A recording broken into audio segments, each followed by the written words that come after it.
Schneewittchen von Gebrüder Grimm. Es war einmal mitten im Winter, und die Schneeflocken fielen wie Federn vom Himmel herab. Da saß eine Königin an einem Fenster, das einen Rahmen von schwarzem Ebenholz hatte, und nähte. Und wie sie so nähte und nach dem Schnee aufblickte, stach sie sich mit der Nadel in den Finger, und es fielen 3 Tropfen Blut in den Schnee. Und weil das Rote im weißen Schnee so schön aussah, dachte sie bei sich: Hätte ich ein Kind, so weiß wie Schnee, so rot wie Blut und so schwarz wie das Holz an dem Rahmen. Bald darauf bekam sie ein Töchterlein. Das war so weiß wie Schnee, so rot wie Blut und so schwarzhaarig wie Ebenholz, und ward darum das Schneewittchen genannt. Und wie das Kind geboren war, starb die Königin. Über ein Jahr nahm sich der König eine andere Gemahlin.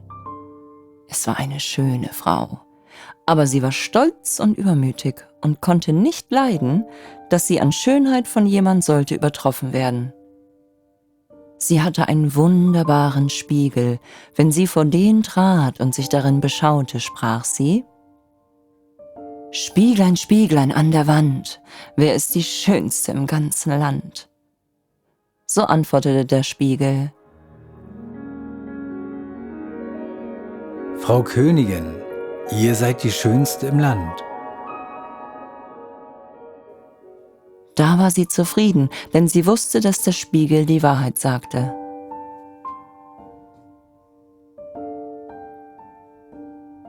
Schneewittchen aber wuchs heran und wurde immer schöner, und als es 7 Jahre alt war, war es so schön wie der klare Tag und schöner als die Königin selbst.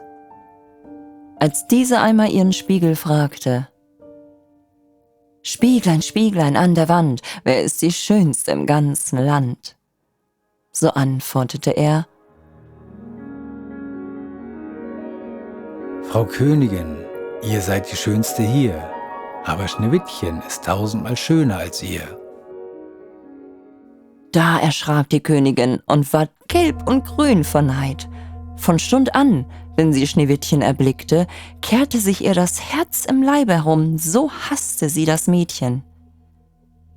Und der Neid und Hochmut wuchsen wie ein Unkraut in ihrem Herzen immer höher, dass sie Tag und Nacht keine Ruhe mehr hatte. Da rief sie einen Jäger und sprach: »Bring das Kind hinaus in den Wald, ich will's nicht mehr vor meinen Augen sehen. Du sollst es töten und mir Lunge und Leber zum Wahrzeichen mitbringen.« Der Jäger gehorchte und führte es hinaus. Und als er den Hirschfänger gezogen hatte und Schneewittchens unschuldiges Herz durchbohren wollte, fing es an zu weinen und sprach: »Ach, lieber Jäger, lass mir mein Leben. Ich will in den wilden Wald laufen und nimmermehr wieder heimkommen.« Und weil es so schön war, hatte der Jäger Mitleiden und sprach: »So lauf hin, du armes Kind. Die wilden Tiere werden dich bald gefressen haben.« dachte er, und doch war es ihm, als wär ein Stein von seinem Herzen gewälzt, weil er es nicht zu töten brauchte. Und als gerade ein junger Frischling dahergesprungen kam, stach er ihn ab, nahm Lunge und Leber heraus und brachte sie als Wahrzeichen der Königin mit. Der Koch musste sie in Salz kochen, und das boshafte Weib aß sie auf und meinte, sie hätte Schneewittchens Lunge und Leber gegessen. Nun war das arme Kind in dem großen Wald mutterselig allein und ward ihm so Angst, dass es alle Blätter an den Bäumen ansah und nicht wusste, wie es sich helfen sollte. Da fing es an zu laufen und lief über die spitzen Steine und durch die Dornen, und die wilden Tiere sprangen an ihm vorbei, aber sie taten ihm nichts. Es lief, solange nur die Füße noch fort konnten, bis es bald Abend werden wollte. Da sah es ein kleines Häuschen und ging hinein, sich zu ruhen. In dem Häuschen war alles klein, aber so zierlich und reinlich, dass es nicht zu sagen ist. Da stand ein weiß gedecktes Tischlein mit 7 kleinen Tellern. Jedes Tellerlein mit seinem Löffelein. Ferner 7 Messerlein und Gäblein und 7 Becherlein. An der Wand waren 7 Bettlein nebeneinander aufgestellt und schneeweiße Laken darüber gedeckt. Schneewittchen, weil es so hungrig und durstig war, aß von jedem Tellerlein ein wenig Gemüs und Brot und trank aus jedem Becherlein einen Tropfen Wein, denn es wollte nicht einem allein alles wegnehmen. Hernach, weil es so müde war, legte es sich in ein Bettchen, aber keins passte. Das eine war zu lang, das andere zu kurz, bis endlich das 7. recht war. Und darin blieb es liegen, befahl sich Gott und schlief ein. Als es ganz dunkel geworden war, kamen die Herren von dem Häuslein. Das waren die 7 Zwerge, die in den Bergen nach Erz hackten und gruben. Sie zündeten ihre 7 Lichtlein an. Und wie es nun hell im Häuslein ward, sahen sie, dass jemand darin gewesen war, denn es stand nicht alles so in der Ordnung, wie sie es verlassen hatten. Der erste sprach: »Wer hat auf meinem Stühlchen gesessen?« Der zweite: »Wer hat von meinem Tellerchen gegessen?« Der dritte: »Wer hat von meinem Brötchen genommen?« Der vierte: »Wer hat von meinem Gemüschen gegessen?« Der fünfte: »Wer hat mit meinem Gäbelchen gestochen?« Der sechste: »Wer hat mit meinem Messerchen geschnitten?« Der siebente: »Wer hat aus meinem Becherlein getrunken?« Dann sah sich der erste um und sah, dass auf seinem Bett eine kleine Delle war. Da sprach er: »Wer hat in mein Bettchen getreten?« Die anderen kamen gelaufen und riefen: »In meinem hat auch jemand gelegen.« Der siebente aber, als er in sein Bett sah, erblickte Schneewittchen, das lag darin und schlief. Nun rief er die andern, die kamen herbeigelaufen und schrien vor Verwunderung, holten ihre 7 Lichtlein und beleuchteten Schneewittchen. »Ei du mein Gott, ei du mein Gott«, riefen sie, »was ist das Kind so schön«, und hatten so große Freude, dass sie es nicht aufweckten, sondern im Bettlein fortschlafen ließen. Der 7. Zwerg aber schlief bei seinen Gesellen, bei jedem eine Stunde. Da war die Nacht herum. Als es Morgen war, erwachte Schneewittchen, und wie es die 7 Zwerge sah, erschrak es. Sie waren aber freundlich und fragten: »Wie heißt du?« »Ich heiß Schneewittchen«, antwortete es. »Wie bist du in unser Haus gekommen?« sprachen weiter die Zwerge. Da erzählte es ihnen, dass seine Stiefmutter es hätte wollen umbringen lassen. Der Jäger hätte ihm aber das Leben geschenkt, und da wäre es gelaufen den ganzen Tag, bis es endlich ihr Häuslein gefunden hätte. Die Zwerge sprachen: »Willst du unseren Haushalt versehen?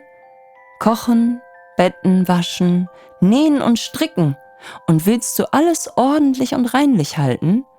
So kannst du bei uns bleiben, es soll dir an nichts fehlen.« »Ja«, sagte Schneewittchen, »von Herzen gern«, und blieb bei ihnen. Es hielt ihnen das Haus in Ordnung. Morgens gingen sie in die Berge und suchten Erz und Gold. Abends kamen sie wieder, und da musste ihr Essen bereit sein. Den Tag über war das Mädchen allein. Da warnten es die guten Zwerglein und sprachen: »Hüte dich vor deiner Stiefmutter, die wird bald wissen, dass du hier bist. Lass ja niemand herein.« Die Königin aber, nachdem sie Schneewittchens Lunge und Leber glaubte, gegessen zu haben, dachte nicht anders, als sie wäre wieder die Erste und Allerschönste, trat vor ihren Spiegel und sprach: »Spieglein, Spieglein an der Wand, wer ist die Schönste im ganzen Land?« Da antwortete der Spiegel: Frau Königin, ihr seid die Schönste hier, aber Schneewittchen über den Bergen bei den 7 Zwergen ist noch 1000-mal schöner als ihr. Da erschrak sie, denn sie wusste, dass der Spiegel keine Unwahrheit sprach und merkte, dass der Jäger sie betrogen hatte und Schneewittchen noch am Leben war. Und da sann sie aufs Neue, wie sie es umbringen wollte. Denn solange sie nicht die Schönste war im ganzen Land, ließ ihr der Neid keine Ruhe. Und als sie sich endlich etwas ausgedacht hatte, färbte sie sich das Gesicht und kleidete sich wie eine alte Krämerin und war ganz unkenntlich. In dieser Gestalt ging sie über die 7 Berge zu den 7 Zwergen, klopfte an die Türe und rief: »Schöne Ware, Feil, Feil!« Schneewittchen guckte zum Fenster raus und rief: »Guten Tag, liebe Frau, was habt ihr zu verkaufen?« »Gute Ware, schöne Ware«, antwortete sie. »Schnürriemen von allen Farben«, und holte einen hervor, der aus bunter Seide geflochten war. »Die ehrliche Frau kann ich hereinlassen«, dachte Schneewittchen, riegelte die Türe auf und kaufte sich den hübschen Schnürriemen. »Kind«, sprach die Alte, »wie du aussiehst. Komm, ich will dich einmal ordentlich schnüren.« Schneewittchen hatte kein Arg, stellte sich vor sie und ließ sich mit dem neuen Schnürriemen schnüren. Aber die Alte schnürte geschwind und schnürte so fest, dass dem Schneewittchen der Atem verging und es für tot hinfiel. »Nun bist du die Schönste gewesen«, sprach sie und eilte hinaus. Nicht lange darauf, zur Abendzeit, kamen die 7 Zwerge nach Haus. Aber wie erschraken sie, als sie ihr liebes Schneewittchen auf der Erde liegen sahen, und es regte und bewegte sich nicht, als wäre es tot. Sie hoben es in die Höhe, und weil sie sahen, dass es zu fest geschnürt war, schnitten sie den Schnürriemen entzwei. Da fing es ein wenig an zu atmen und ward nach und nach wieder lebendig. Als die Zwerge hörten, was geschehen war, sprachen sie: »Die alte Krämerfrau war niemand als die gottlose Königin. Hüte dich und lass keinen Menschen herein, wenn wir nicht bei dir sind.«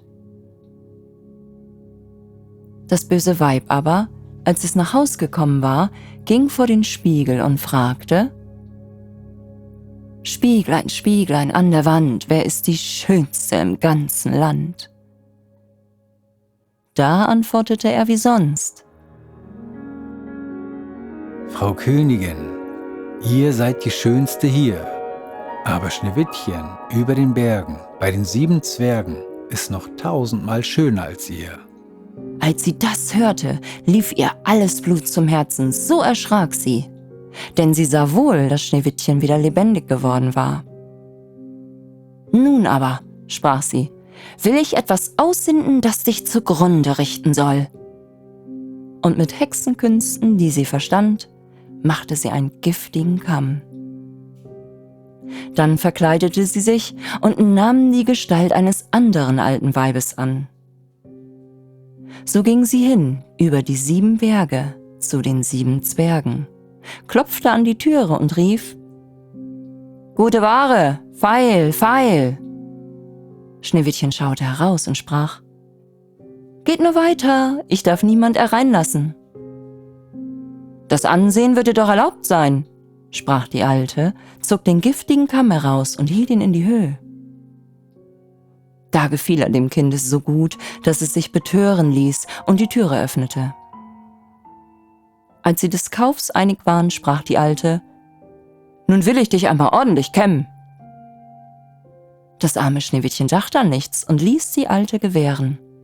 Aber kaum hatte sie den Kamm in die Haare gesteckt, als das Gift darin wirkte und das Mädchen ohne Besinnung niederfiel. »Du Ausbund von Schönheit«, sprach das boshafte Weib, »jetzt ist's um dich geschehen«, und ging fort. Zum Glück aber war es bald Abend, wo die 7 Zwerglein nach Haus kamen. Als sie Schneewittchen wie tot auf der Erde liegen sahen, hatten sie gleich die Stiefmutter in Verdacht, suchten nach und fanden den giftigen Kamm. Und kaum hatten sie ihn herausgezogen, so kam Schneewittchen wieder zu sich und erzählte, was vorgegangen war. Da warnten sie es noch einmal, auf seiner Hut zu sein und niemand die Türe zu öffnen. Die Königin stellte sich daheim vor den Spiegel und sprach: »Spieglein, Spieglein an der Wand, wer ist die Schönste im ganzen Land?« Da antwortete er, wie vorher: »Frau Königin, ihr seid die Schönste hier, aber Schneewittchen über den Bergen bei den 7 Zwergen ist doch noch 1000-mal schöner als ihr.« Als sie den Spiegel so reden hörte, zitterte und bebte sie vor Zorn.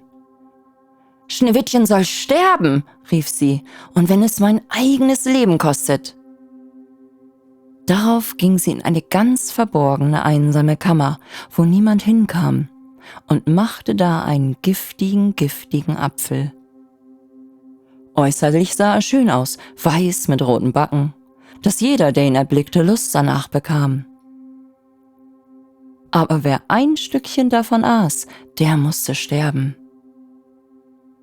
Als der Apfel fertig war, färbte sie sich das Gesicht und verkleidete sich in eine Bauersfrau. Und so ging sie über die 7 Berge zu den 7 Zwergen. Sie klopfte an. Schneewittchen streckte den Kopf zum Fenster raus und sprach: »Ich darf keinen Menschen einlassen, die 7 Zwerge haben's mir verboten.« »Mir auch recht«, antwortete die Bäuerin. »Meine Äpfel will ich schon loswerden. Da, einen will ich dir schenken.« »Nein«, sprach Schneewittchen, »ich darf nichts annehmen.« »Fürchtest du dich vor Gift?«, sprach die Alte. »Siehst du da, schneide ich den Apfel in 2 Teile. Den roten Backen isst du, den weißen will ich essen.« Der Apfel war aber so künstlich gemacht, dass der rote Backen allein vergiftet war. Schneewittchen lusterte den schönen Apfel an, und als es sah, dass die Bäuerin davon aß, so konnte es nicht länger widerstehen, streckte die Hand hinaus und nahm die giftige Hälfte. Kaum aber hatte es einen Bissen davon im Mund, so fiel es tot zur Erde nieder. Da betrachtete es die Königin mit grausigen Blicken und lachte überlaut und sprach: »Hahaha, weiß wie Schnee, rot wie Blut, schwarz wie Ebenholz. Diesmal können dich die Zwerge nicht wieder erwecken.« Und als sie daheim den Spiegel befragte: »Spieglein, Spieglein an der Wand, wer ist die Schönste im ganzen Land?« So antwortete er endlich: »Frau Königin, ihr seid die Schönste im Land.« Da hatte ihr neidisches Herz Ruhe, so gut ein neidisches Herz Ruhe haben kann. Die Zwerglein, wie sie abends nach Hause kamen, fanden Schneewittchen auf der Erde liegen, und es ging kein Atem mehr aus seinem Mund, und es war tot. Sie hoben es auf und suchten, ob sie was Giftiges fänden, schnürten es auf, kämmten ihm die Haare, wuschen es mit Wasser und Wein, aber es half alles nichts. Das liebe Kind war tot und blieb tot.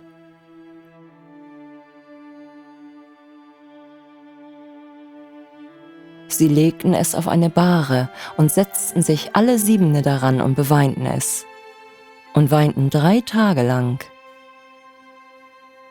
Da wollten sie es begraben, aber es sah noch so frisch aus wie ein lebender Mensch und hatte noch seine schönen roten Backen.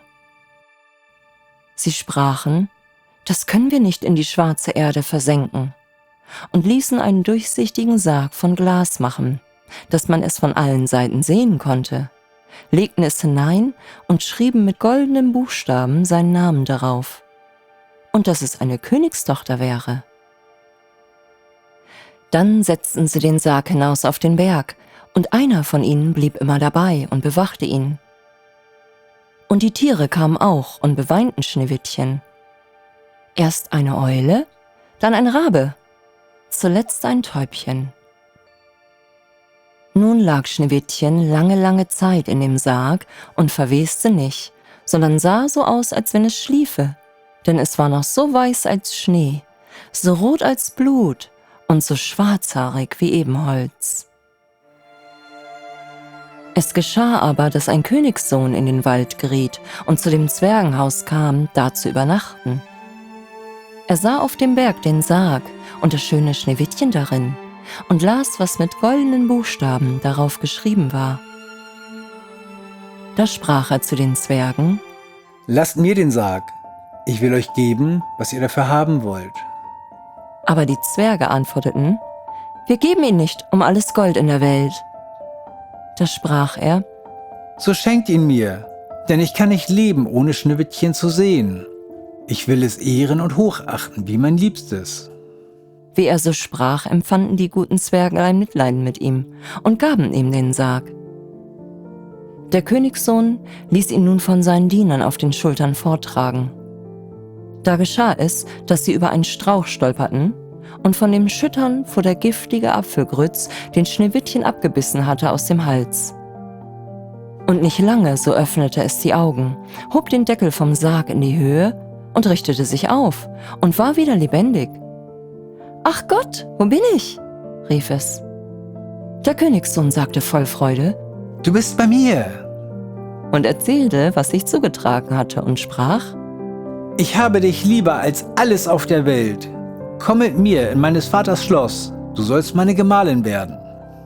Da war ihm Schneewittchen gut und ging mit ihm. Und ihre Hochzeit ward mit großer Pracht und Herrlichkeit angeordnet.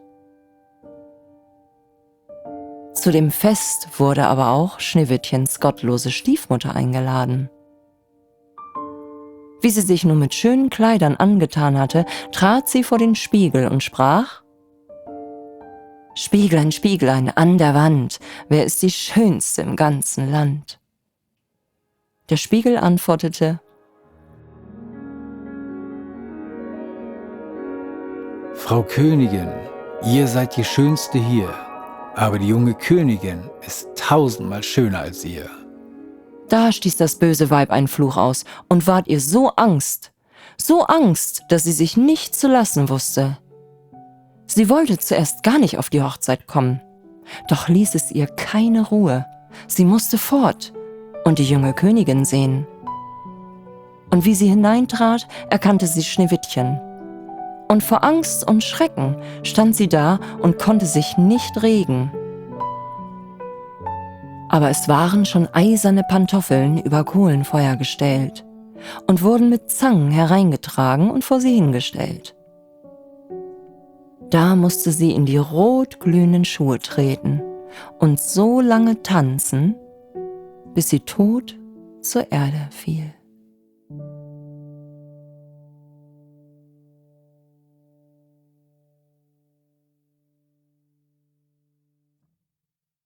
Psst, dies war die erste Geschichte der Märchenhexe. Wenn ihr jetzt noch nicht schlaft und mehr hören wollt, merkt euch diesen Kanal für weitere Geschichten.